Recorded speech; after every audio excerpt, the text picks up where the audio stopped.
Hablemos de Salud es presentado por Aderama, la mayor asociación de residenciales del Uruguay.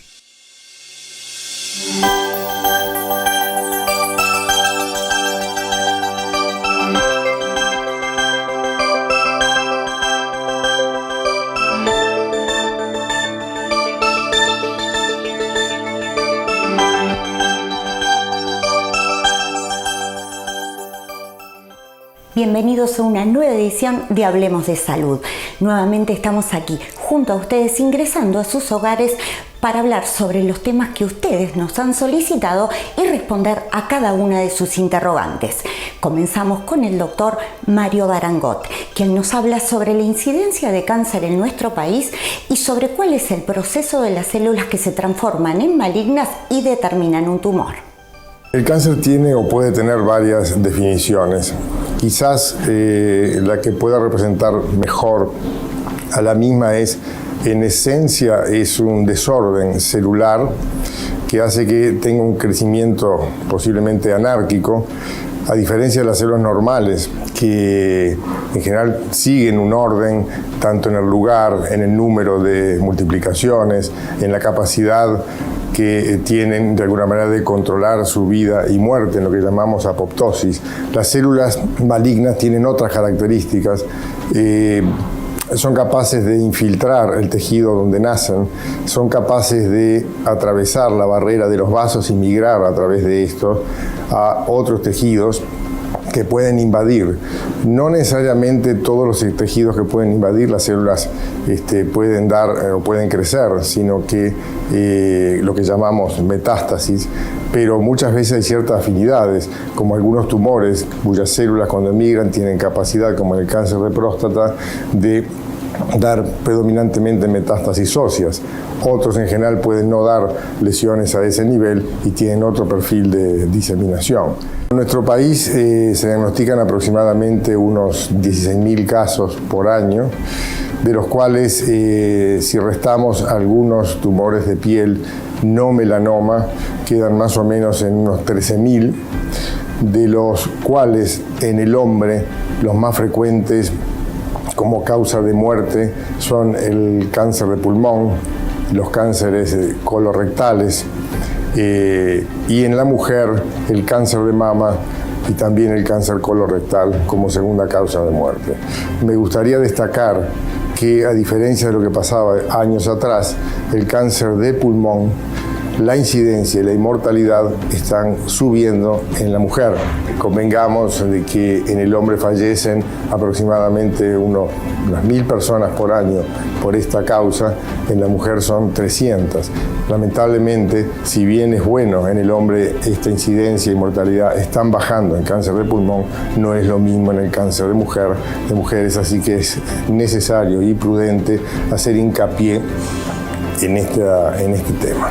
El tabaquismo no solamente trae cáncer de pulmón, sino que lamentablemente 1/3 de los cánceres están vinculados al tabaquismo, y para resumir es toda la vía aérea, que va desde la esfera otorrinolaringológica hasta los pulmones, en la vía digestiva, por ejemplo, estómago, en la vía urinaria se incluye riñón y vejiga, entre otras situaciones, inclusive también la ginecología con el cáncer de cuello uterino. Centro de Salud Palas Atenea, 095-273-538, www.palasatenea.com.uy. En toda época del año, pero en especial en verano, es muy importante controlar las manchas y los lunares. Así lo expresa la doctora Joana Bonjour. Anualmente es de orden venir una vez al dermatólogo a controlarse todos los lunares, pero frente a la aparición de una lesión nueva o frente a alguna lesión que usted ya tenía y que se pone asimétrica, que los bordes son irregulares, que cambia de color, que aumenta de tamaño o que tiene una evolución muy rápida en cualquiera de estos cambios, tienen que consultar. La exposición al sol tiene dos cosas importantes. En el periodo de vacaciones, que estamos normalmente más expuestos al sol, las lesiones tienden a aumentar de pigmento y eso es normal. Después está lo que es la exposición crónica, ya sea laboral o por vacaciones, de todas las lesiones al sol, que eso aumenta el riesgo de cáncer de piel. Revísense en ustedes, que los familiares los miren, eso es lo más importante. Frente a alguna lesión nueva o sospechosa, hay que venir a consultar al dermatólogo. Aderama. Somos la Asociación de Residenciales del Uruguay. Infórmese al 099-107-950. Visitamos al doctor Sebastián Olaizola, a quien le preguntamos cuáles son los factores de riesgo que determinan una ACV. Las personas que tienen los llamados factores de riesgo cardiovasculares, que ya lo hemos nombrado en otros programas, hipertensión arterial, diabetes, colesterol, que fuman, que no hacen dieta, que tienen sobrepeso, que es muy frecuente en nuestra sociedad y cada vez más, sobre todo a nivel escolar y liceal, estamos viendo niños y adolescentes con sobrepeso, en el cual aumenta el riesgo de tener, en este caso, un ACV, un infarto al cerebro. Entonces, es muy preocupante porque estamos viendo permanentemente pacientes con ACV diariamente. En conversaciones con algunos de los neurólogos amigos acá en la ciudad de Salto, vemos que en forma subjetiva, cada un paciente que tiene un infarto de miocardio, es decir, un infarto al corazón, hay 3 pacientes que tienen ACV y que los vemos internados en los sanatorios, en conjunto con el neurólogo. Entonces, es extremadamente importante que nos concienticemos en que un ACV, un infarto del cerebro, es de mucha más gravedad que un infarto al corazón, porque el cerebro es el que comanda el cuerpo y un mínimo infarto cerebral de pequeño tamaño puede alterar nuestra calidad de vida en forma sustancial para siempre. En cambio, un infarto al miocardio correctamente tratado en forma rápida y eficiente, sobre todo si contamos con la hemodinamia, que le hacemos la angioplastia primaria en el momento, tiene altísimas probabilidades de no tener complicaciones y tener una sobrevida casi normal. Por eso insistimos en la correcta prevención cardíaca y retomar los hábitos saludables, ya sea alimenticios y nutricionales, y de hacer deporte reglado para disminuir la posibilidad de tener un ACV. El verano es una época especial, ideal para divertirse y descansar, pero también con riesgos ante los que debemos tomar precauciones para cuidar nuestra salud. Hidratate correctamente. Toma más líquidos, entre 2 y 3 litros de agua al día, sobre todo si estás expuesto al sol. Come varias porciones de frutas, hortalizas y verduras cada día. Además, las frutas frescas y vegetales ayudan a que tu piel luzca más saludable. No te expongas al sol en horas pico. Evita el sol directo entre las 10 de la mañana y las 4 de la tarde. El verano es hermoso. Cuídate y disfrútalo plenamente. Inforesidenciales es el buscador de residenciales de Aderama más grande del país. www.inforesidenciales.com.uy. Cuando usted ingresa a Círculo Láser, ingresa al primer sanatorio de ojos de Uruguay, un centro de referencia en oftalmología para Latinoamérica, equipado con tecnología de avanzada y los más calificados profesionales de nuestro país, que le brindarán una atención con calidad certificada y le ayudarán a resolver sus problemas de visión, siempre con un plan al alcance de su mano. Nos vemos en Círculo Láser. Aderama asesora y brinda capacitaciones gratuitas en todas las áreas de cuidado para fomentar el trato profesional, digno y responsable del personal de residenciales asociados. 099-107-950. En Galio.uy de todo vas a encontrar lo que necesitas. Y en estos tiempos hay que cuidarse del sol. Atención a esta novedad de Galiot. Mangas protectoras de brazos con filtro UV, ideal para protegerse de los rayos solares. Mangas para uso al aire libre, deportes, delivery, piscinas, entre otras actividades. Disponibles en colores blanco, azul y negro, talles S, M y L. ¿Y dónde lo encuentra? Solo en Galiot. En Galio.uy todo lo encontrarás. Presenta Casmu. Elegí lo mejor para vos y los tuyos. Casmu, estamos para cuidarte. Me han preguntado mucho sobre el squirt y la eyaculación femenina, así que es un tema que hoy vamos a abordar. Les cuento qué es. El squirt es la salida de orina diluida a través de la uretra. La eyaculación femenina es la salida de un líquido similar al semen a través de las glándulas de Skene que están por fuera, en la vulva, a ambos lados de la uretra. Esto puede suceder asiduamente en algunas personas y en otras no, se puede dar en conjunto o por separado, pero son cosas diferentes. El squirt no es lo mismo que la eyaculación femenina. Podemos haber visto estos términos por la asiduidad o la frecuencia que tienen en las películas pornográficas, donde se asocia que orgasmos con squirt o con eyaculación femenina son mucho más intensos y más duraderos. Entonces, la duda que generalmente tienen las personas es cómo lograrlo. Pero la realidad es que solo el 10% de las personas lo logra frecuentemente y aún así esto no implica necesariamente que el orgasmo sea más intenso, ya que se puede dar antes, durante o después del mismo, pero no tiene nada que ver con la intensidad del placer que se siente. Es simplemente algo fisiológico. Algunas personas lo tienen, otras no, de manera más o menos frecuente, pero no es algo que vaya a cambiar cómo se vivencia el orgasmo. Muchas personas intentan lograr squirt, buscan técnicas en internet como para complacerse o complacer a sus parejas, pero la realidad es que el orgasmo se llega a la manera de cada una y no hay que presionarse en lograr o conseguir algo que en realidad no va a cambiar cómo vivenciamos el orgasmo o el placer. En suma, el orgasmo no tiene nada que ver si hay squirt o no hay squirt, en cómo se vivencia y en qué también se siente. Y además, a tener esto en cuenta, la eyaculación femenina y el squirt no es lo mismo, son cosas diferentes y en realidad pueden suceder de manera conjunta o por separado, ya sea antes, durante o después del orgasmo. Sobre cómo prevenir intoxicaciones de los niños pequeños en el hogar y qué hacer en estos casos, nos informamos con el doctor Pascal. Toda sustancia química debe estar alta y bajo llave. Nunca hay que subestimar a los chicos a alcanzar lugares altos, por ejemplo. Eso es algo que siempre decimos, o los productos de uso doméstico, ¿no? Debajo en la cocina, al alcance de ellos. No, todo producto en sí debe estar alto y bajo llave.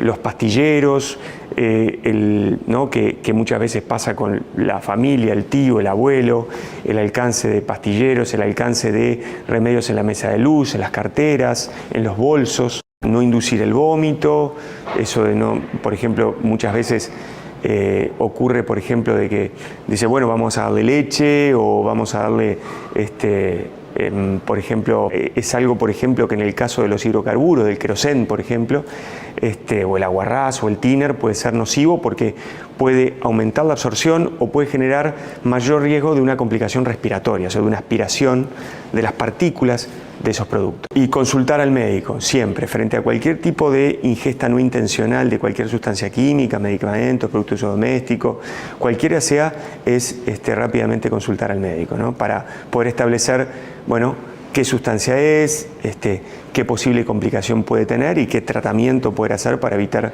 una complicación mayor. Inforesidenciales, el buscador de residenciales más importante del país. www.inforesidenciales.com.uy.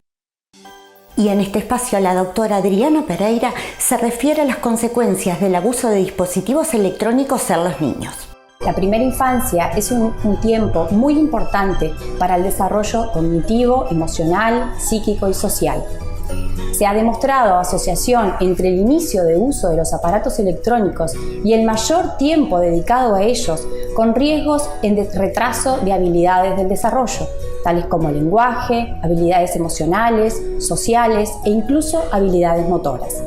Esto probablemente se vea relacionado a que cuando los niños están frente a las pantallas pierden oportunidades para realizar otras prácticas, favoreciendo habilidades de lenguaje, comunicación, tiempo menor dedicado a otras actividades de interrelación, leer cuentos, contar historias. Se mueven menos, lo que esto favorece al sedentarismo y la obesidad.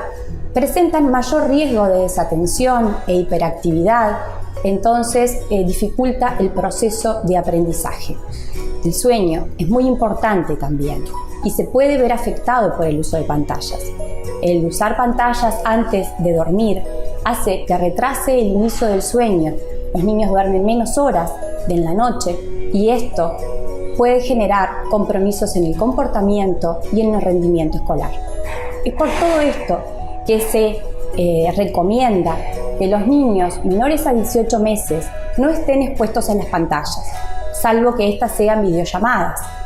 Que los niños entre 2 años y 5 años se limite su uso a 1 o 2 horas diarias, que el contenido sea de alta calidad, que estén acompañados de sus padres, que puedan reenseñarles el contenido para ser usados en la vida cotidiana. Se desaconsejan las pantallas en el dormitorio y no usarlas 1 hora antes de dormir. Evitar la utilización de aparatos electrónicos como único medio para calmar a los niños. Los padres debemos ser mediadores entre los aparatos electrónicos y nuestros hijos, de modo de que estos sean una herramienta útil en la creación, comunicación y aprendizaje. También debemos buscar otras alternativas de desenchufe en nuestro hogar para poder favorecer otras actividades recreativas que sean beneficiosas para la salud y el desarrollo. Las causas de los dolores en la boca es una de las consultas más frecuentes que hemos recibido y quien responde a este interrogante es nuestra asesora, la doctora Laura Sánchez. Hoy en día es cada vez más frecuente que los pacientes nos consultan porque sienten que tienen un dolor en la boca y no saben por qué. Entonces, ante un examen clínico no tiene caries, no tiene enfermedad periodontal, pero ellos sienten mucha presión en la boca. Eso se debe a que alguna de las piezas han perdido su equilibrio por muchas tensiones al apretar los dientes. Entonces, clínicamente, ¿qué vamos a ver? Vamos a ver piezas que están desgastadas, piezas que antes estaban con su anatomía correcta y ahora empiezan a perder parte de su superficie. Eso genera toda una cascada de consecuencias en lo que es el sistema estomatognático, o sea, en lo que es los músculos, la articulación, que empiezan a estar en una posición diferente a la que biológicamente tendrían que estar para un correcto funcionamiento. Lo que hacemos en esos casos es siempre rehabilitar pensando en recuperar un sistema que está en una posición incorrecta, a través de restauraciones, a través de sistemas paliativos como una placa para el descanso, para reposicionar, pero lo que queremos transmitirles es que cuando los pacientes sientan alguna molestia, tanto sea muscular o que realmente tengan conciencia que están apretando los dientes, no duden en consultar, porque si bien no estamos hablando de una patología de caries o una patología que afecte la función o la estética, sí está generando una gran consecuencia en todos los componentes del sistema estomatognático. Los huesos del paciente se van a empezar a reabsorber, van a empezar a tener retracciones y muchas veces también empiezan a tener sensibilidad.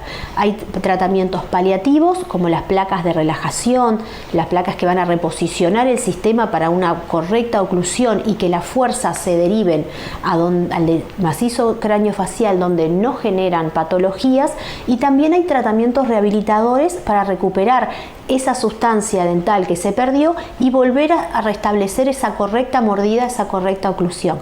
Por eso le transmitimos que ante dolores musculares o que realmente el paciente tenga conciencia de que está pasando en una etapa de su vida que está con mucha tensión y se dé cuenta que está apretando los dientes, es importante consultar por las consecuencias musculares y toda la alteración del sistema que está sufriendo. Siempre estamos a las órdenes y recuerden que un diagnóstico a tiempo es lo mejor, es el mejor tratamiento que podemos hacer para mantener la boca en salud. ¿Qué tenés que hacer bien para que el calor no te haga mal?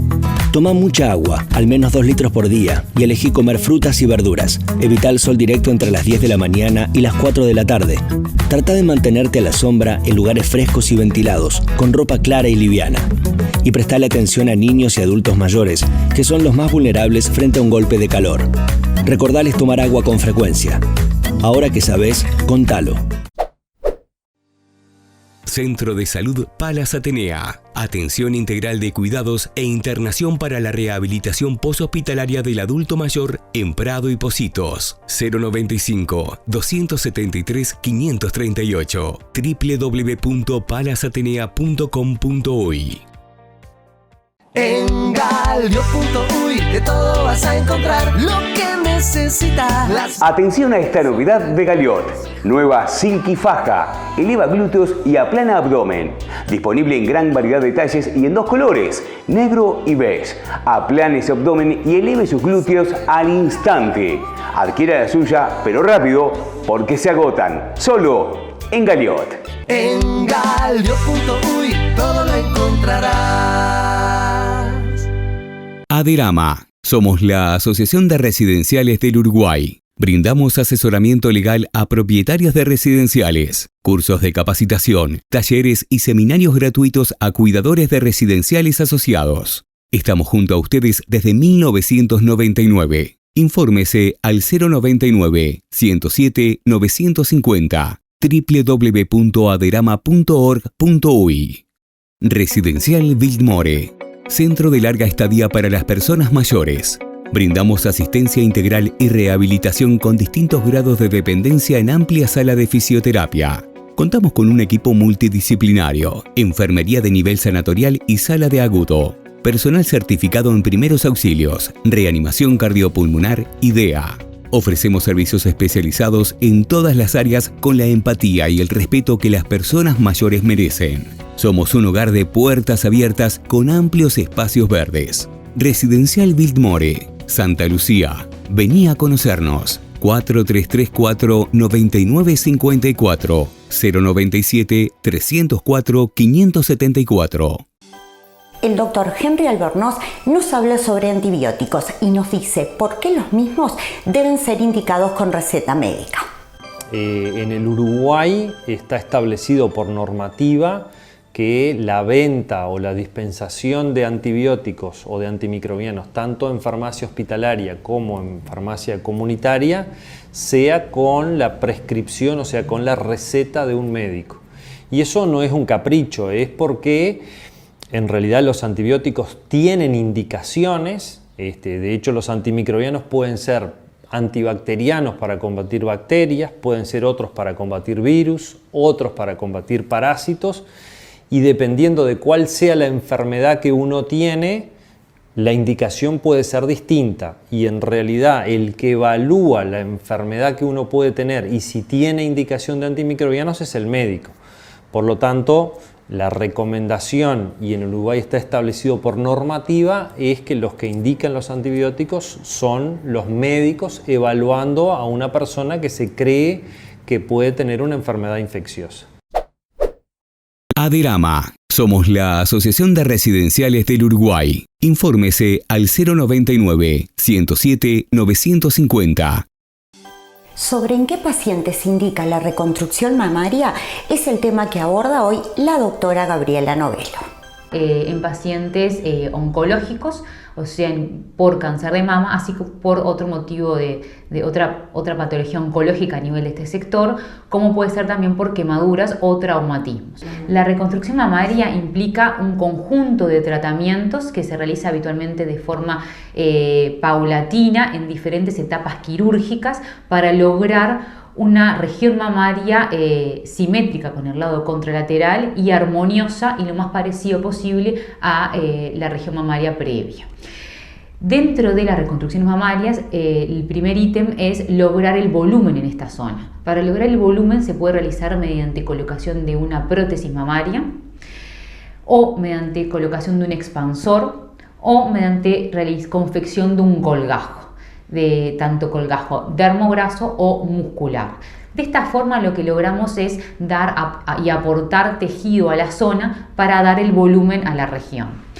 El siguiente paso que se debe realizar es confeccionar lo que es la areola y el pezón, que en muchas pacientes que se realizó la mastectomía se resecó la areola y pezón, por lo cual el paciente es fundamental que sepa que se puede realizar la reconstrucción de esta área. La areola se reconstruye mediante un injerto de piel o mediante tatuaje con pigmentos del color de la areola contralateral, y el pezón se realiza mediante colgajos locales para darle proyección a esta área. ¿Sí? Muchas veces esta cirugía o estas cirugías requieren retoque en la evolución para lograr una simetría con la mama contralateral, así como también armonía en esta región. Pero es fundamental que el paciente consulte si sufrió estas patologías para poder realizar la reconstrucción, porque influye mucho en el autoestima de la persona, en la vida de relación, así como también en la vida en pareja, que pueda lograr un resultado satisfactorio.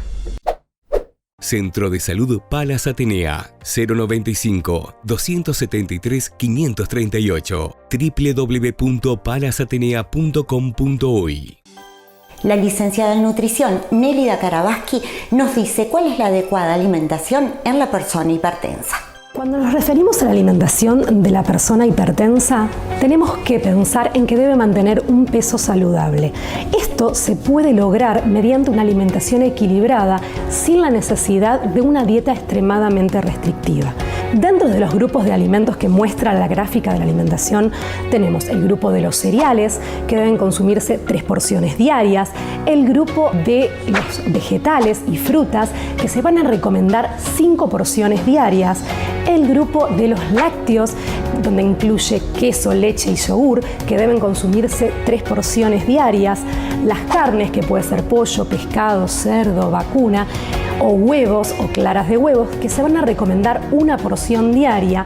Por otro lado, los aceites vegetales, que se van a recomendar a consumir en moderada cantidad aquellos ácidos grasos que sean insaturados, 1 o 2 cucharaditas diarias. Y por último, el grupo de grasas y aceites, que al no aportar nada benéfico para la salud, se van a consumir de manera eventual. Otro punto que tenemos que considerar con la persona hipertensa es el consumo de sodio. Cuando hablamos de sodio, no nos referimos únicamente a la sal de mesa que le agregamos a los alimentos, sino también al sodio contenido en aquellos alimentos industrializados, que lo contienen en muchos casos de manera oculta. Dentro de estos grupos vamos a encontrar pacientes con mayor o menor sensibilidad al sodio, con lo cual van a requerir una dieta que puede ser estricta, moderada o leve restricción de sodio. Deben evitarse alimentos salados y también el paciente debe aprender a hacer una lectura del rótulo nutricional de los alimentos industriales para poder identificar de manera correcta qué cantidad de sodio nos está aportando y, de acuerdo a la cantidad que él debe consumir, saber si ese alimento puede o no ser ingerido por él.